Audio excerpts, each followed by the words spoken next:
Petition में लिखा गया है कि तत्काल तुरंत ही जो है चुनाव आयोग को जो है ये आदेश दिया जाए हाईकोर्ट के द्वारा कि ये मोदी जी को जो है 6 साल तक चुनाव लड़ने से प्रतिबंध लगाया जाए।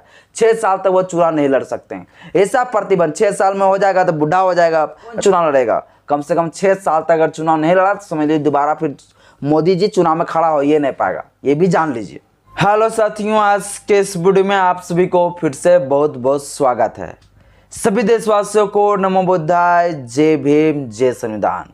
साथियों, हमारे देश के माननीय रंगदार प्रधानमंत्री नरेंद्र मोदी जी, उनके खिलाफ में, उनके विरोध में दिल्ली हाईकोर्ट में पिटीशन पहुंच चुका है। दिल्ली हाईकोर्ट में पिटीशन लगा दी, याचिका का सुनवाई जो है अब होने वाला है। अब मोटा मोटी मान के चलिए कि हमारे देश के माननीय प्रधानमंत्री नरेंद्र मोदी जी अब चुनाव नहीं लड़ पाएंगे, और इसी बार नहीं बल्कि 6 साल तक चुनाव लड़ने से प्रतिबंध लगाने की मांग की गई है। यह क्वेश्चन मार्क है, हो सकता है कि चुनाव नहीं लड़ पाएगा। अब इनके कौन सा खिलाफ में, ये क्या गुनाह कर दिए, ये क्या अपराध कर दिए, ये सब कुछ आपको बताऊंगा। मैं जो रंगदार शब्द का जो इस्तेमाल किया हूं, आप लोग को लगा होगा कि देश के प्रधानमंत्री नरेंद्र मोदी जी के खिलाफ में इतनी अपशब्द का प्रयोग कहा है। भाई, रंगदार उन्हें कहते हैं जो कोई चीज का डर नहीं डरता है। वो देश का कानून के डर नहीं डरता है, वो आदर्श आचार संहिता के डर नहीं डरता है, वो देश के सुप्रीम कोर्ट से नहीं डरता है, देश के संविधान से नहीं डरता है, किसी से नहीं डरता है।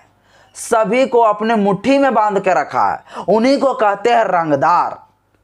इसीलिए मैं रंगदार शब्द का इस्तेमाल कर रहा हूं कि माननीय प्रधानमंत्री नरेंद्र मोदी जी, रंगदारी इतना ज्यादा आ गया है कि अब जो है इनके ऊपर जो है वकीलों को खड़ा होना पड़ रहा है। इनके खिलाफ में, इनके विरोध में पिटीशन लगाने की जरूरत पड़ गया। साथियों, दिल्ली हाईकोर्ट में जो है पिटीशन लगा दिया है, जिस वकील का नाम है आनंद एस जोंधले।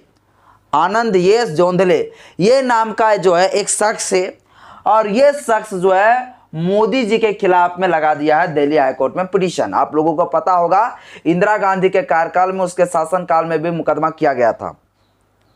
जब गवाही देने के लिए पहुंचे हुए थी, अपना सफाई देने के लिए इंदिरा गांधी पहुंची वहां कोर्ट पर, तो कोर्ट ने पूरा धो दिया था। कोर्ट ने कहा, इलाहाबाद हाईकोर्ट ने कहा था कि आपको 6 साल तक जो है चुनाव नहीं लड़ना है, प्रतिबंध लगा दिया गया था। तुरंत तत्काल ही जो है वो सुप्रीम कोर्ट पहुंच गई थी। इसके बाद इमरजेंसी लागू कर दिया, पूरा देश में आपातकाल घोषित कर दिया गया। इसी प्रकार से आप मान के चलिए कि मोदी जी का भी होने वाला है, अब इनका भी सुनवाई होगा। आनंद एस जोंधले जी का कहना है कि प्रधानमंत्री नरेंद्र मोदी जी आदर्श आचार संहिता का उल्लंघन किया है। क्या भैया आदर्श आचार संहिता का उल्लंघन क्या कर दिया उन्होंने?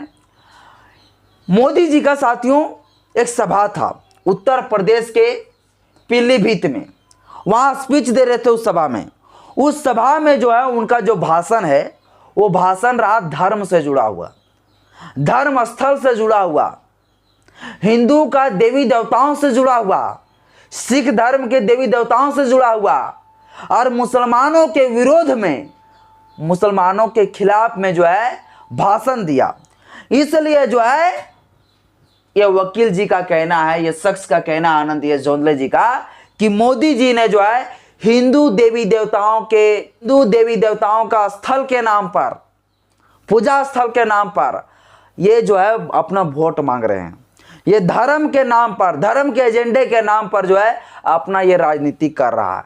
सिख धर्म के जो है देवी देवताओं के नाम पर, सिख धर्म के जो है पूजा स्थल के नाम पर, हिंदू धर्म के पूजा स्थल के नाम पर, मुसलमानों के विरोध पर यह अपना राजनीति कर रहा है। और हुआ भी साथियों, मोदी जी ने क्या किया, भाषण दिया उत्तर प्रदेश के पीलीभीत में स्पीच जब दे रहे थे, उन्हें कहा मैंने राम मंदिर बनाया। क्या देश का प्रधानमंत्री मंदिर बनाने के लिए बनता है? क्या देश का जनता मंदिर बनाने के लिए चुनता है? ये बड़ा गंभीर सवाल है, और यहां का मूर्ख भी जनता है जो समझ नहीं पा रहा। मंदिर के नाम पर ही वोट देता है, लेकिन ये आदर्श आचार संहिता का उल्लंघन है। कोई भी जो प्रत्याशी हो जो चुनाव लड़ रहा है, वो मंदिर के नाम पर, मस्जिद के नाम पर, हिंदू देवी देवताओं के नाम पर, हिंदू देवी देवताओं के पूजा स्थल के नाम पर वोट नहीं मांग सकता है। और मोदी जी ने ये आदर्श आचार संहिता का उल्लंघन करते हुए इन्होंने वोट मांगा, सिख धर्म के लोगों से मांगा, हिंदू धर्म के लोगों से मांगा, हिंदू देवी देवताओं के नाम पर वोट मांगा, हिंदू देवी देवताओं के पूजा स्थल के नाम पर वोट मांगा। कहा सारा सिखों का जो पूजा स्थल है वहां पर जो टैक्स लिए जाते थे वो टैक्स को मैंने माफ कर दिया। ये मोदी जी का भाषण है, मैंने कह रहा हूं। और ये जो है पूरी तरह से धर्म की राजनीति ये मोदी जी कर रहे हैं। इन्हीं के विरोध में साथियों ये जो है आनंद एस जोंधले जी ने लगा दिया है पिटीशन अभी दिल्ली हाई कोर्ट में। अब इनका सुनवाई होना अभी बिल्कुल बाकी है।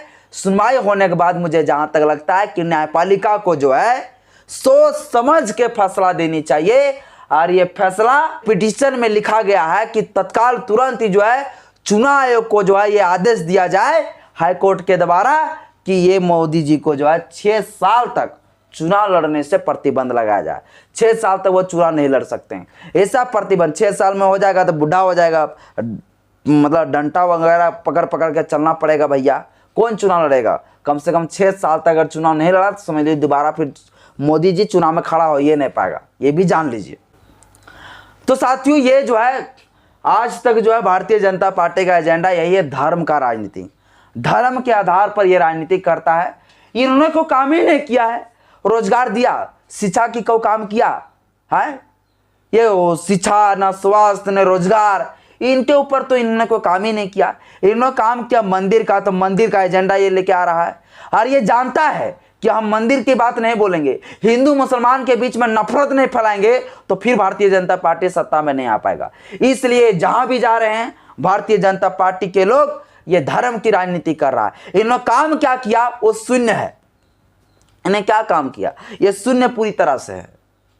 तो साथियों ये बात है और इसलिए जो है मोदी जी मान के चलिए कि अब इनके ऊपर जब सुनवाई होगा तो मोटा मोटी 6 साल तक के लिए 6 साल तक जो ये चुनाव नहीं लड़ पाएंगे। ये क्वेश्चन मार्क में आगे क्या सुनवाई होता है यह आपके बीच में हम आपको बताएंगे।